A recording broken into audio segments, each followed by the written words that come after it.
While I know there's a whole generation of folks who pretty well grew up enjoying the chance to watch streamers play games like Five Nights at Freddy's, freaking out at jump scares and antics, I've never had a great opinion of them as games to play. While the quality can vary, and I'll admit some of the lore developed at least try to make the most of the situation, I tended to find the gameplay pretty lean more often than not. Of course, with the great success of that series, imitators were an inevitable outcome, and Garten of Banban is absolutely one of those, changing up the setting and details, but fundamentally working in a very similar headspace.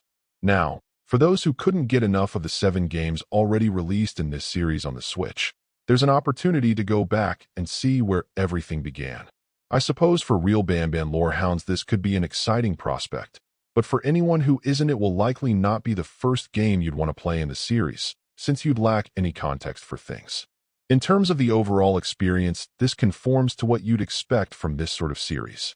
You'll need to explore the areas you're able to get to, work out puzzles that will allow you to move along further, and try to keep your wits about you.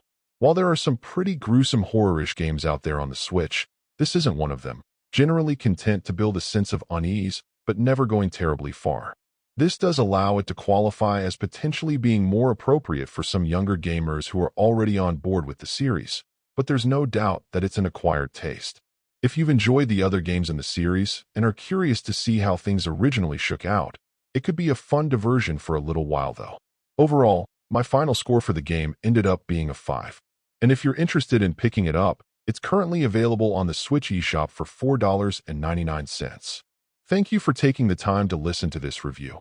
And if you'd like more information or ideas of indie games worth checking out on Switch, be sure to click on the link provided in the description.